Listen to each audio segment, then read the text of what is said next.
Welcome back, all my lifers. Thank you for staying tuned. You're listening to the Lianna Alvarez Show, Las Vegas Real Estate, The Insider's Edge, here on KLAV 1230 AM, the talk of Las Vegas.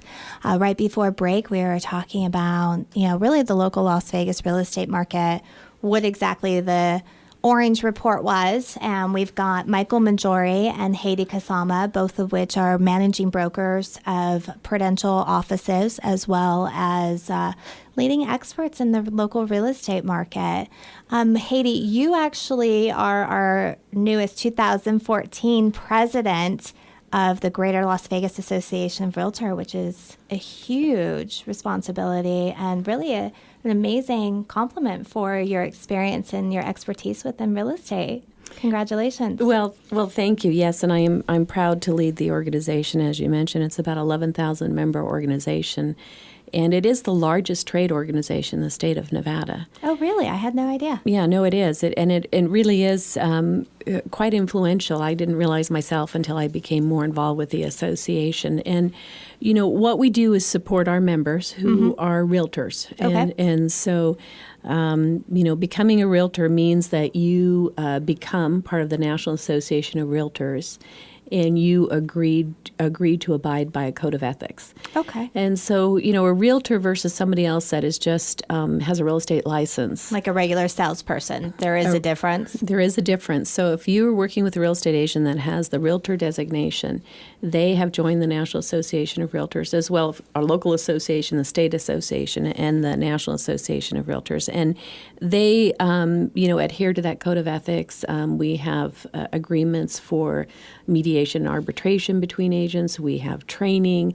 I really feel that you have a higher level, a higher qualified expert working in your corner, right, to help you with the best deal out there, and the best transaction and negotiation for you. So I highly recommend that people seek out realtors. I'm proud to serve them. We also certainly, housing is one of the largest drivers of the economy.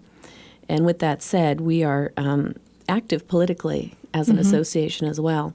And so that's important to us to make sure that we're looking out for the rights of homeowners. What are some of the bills, issues, taxes that can affect homeowners, affect the realtors? And we are active with our interest in that and protecting those. And that's an important segment that the association does as well. And also a lot of training and support for the agents as well. I'm constantly talking about, knowledge is power. And not only from, a consumer listener standpoint, but even from a professional standpoint, knowing that the person that's representing you, real estate is a legal transaction. So knowing that that person that's, representing you has the utmost education and knowledge and the highest standards within their profession is, a huge asset to every person that's in a real estate transaction. Absolutely. I think you should be asking, are they a realtor? Have they had great training with the organization they're with? What is their experience? Who's there supporting them in their offices and the companies? And it makes a tremendous difference. Yeah, and we often have people that I think everybody knows somebody that's within real estate.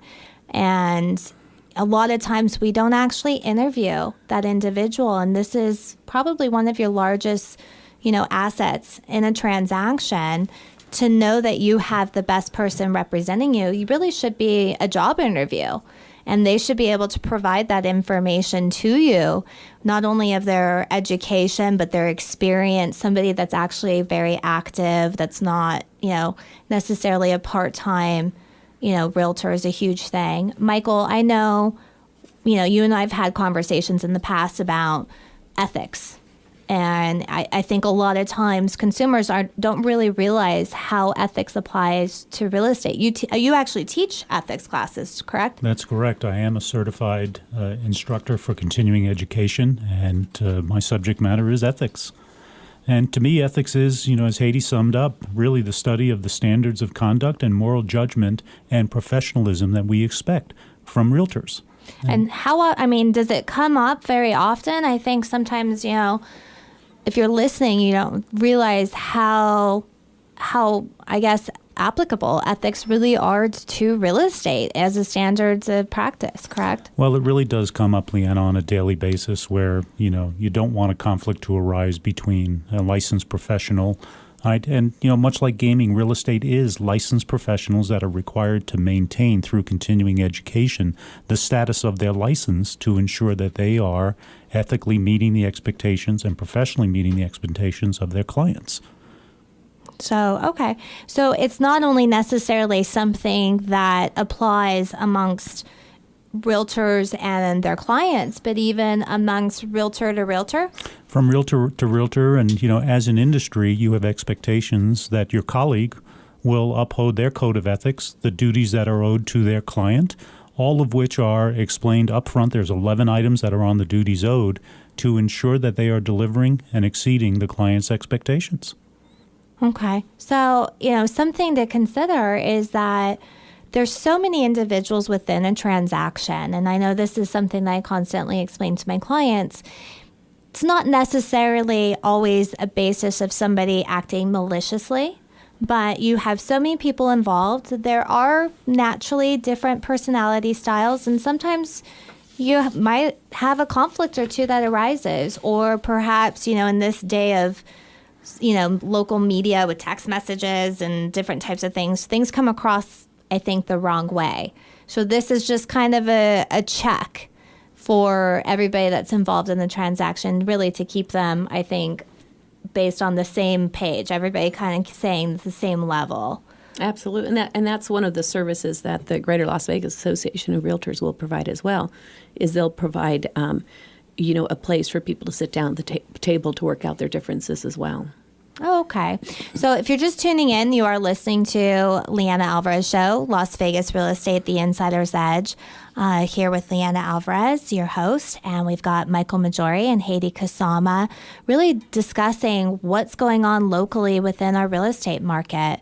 What's applying to us, great information. I think just a continuation of educating you all out there what really is involved in real estate. We're talking about ethics and how it applies, and we always refer to as GALVAR, right? Which is the Greater Las Vegas Association of Realtors. And to have Heidi, I know you've got such a crazy schedule, to have you here in studio providing all this knowledge, I'm sure it keeps you very busy. And you kind of touched about political influence within, the state of Nevada. What's an example of maybe something that's come up that, we've actually been able to kind of knock down? Knock down how so? Like legislation-wise, like something, I know they were talking about different types of bills coming in. We've certainly done a lot of bills regarding foreclosures, short sales. We've fought very strongly with the banks, how they're handling their business in Nevada. The joys of banks. So we actually had a lot of legislation in the past session and the session before regarding controlling the banks, and there was the robo signing and all these different things that were going on, and so holding them accountable under certain standards, and certainly fighting very much for the rights of the homeowner. And we've been very successful with that. Certainly, we're always sensitive to them trying to increase taxes on homeowners. Yeah. What can we do to protect that? At a certain point, we all know everybody has to contribute a little bit to have society going. But, to keep that balanced, we're watchdogs for that. Protecting the realtors, that's what we want to do, protecting the realtors in our community and how they could possibly be taxed as well. Yeah, and I think a lot of times, you think that the association is just for realtors, but in actuality, not only are they representing realtors, but they're also representing, our homeowners. Absolutely. We do a lot in that area that I don't think people realize. I didn't either until I became very active with the association. We do a lot to protect the community's homeowners' rights. So definitely something we want to continue supporting. Michael, I know you teach classes on ethics. Is there something that somebody, those of us that are out there listening can relate specifically to? Maybe I always am a big fan of stories because I think they apply so well. Well, stories are a big part of ethics because there are so many examples out there. You know, being ethical is really a way of life. You either are ethical or you are not ethical. It's part of who we are as individuals. And one of the things that Heidi touched upon is our Nevada real estate division as well as Galvar literally does a fantastic job protecting the consumer in ensuring that licensed real estate professionals are responding ethically. Every month there is a report that comes out called the Open House. And without mentioning any names, I will tell you there are some individuals that feel they can absolutely compromise their clientele and the real estate industry. And they are met with severe penalties, both financially and revocation of their licenses as a result. So we do watchdog the industry and absolutely make sure that the client is protected at all times, as well as other real estate professionals, the colleagues that I mentioned earlier, are protected from individuals that, you know, have an unsavory practice going. Well, and I think the one thing that always stood out to me is within real estate, it's the one profession where we're actually governed, I guess, by other working professionals versus it being, you know, somebody that's not actively working within the industry. So I think that does give, you know, real life practice to it. We're going to go ahead and take a quick break. You definitely want to stay tuned because I'm not sure if you're familiar with what Geico, Hines, Fruit of the Loom, and Prudential have in common. So you definitely want to stay tuned. We'll bring that to you in the next segment.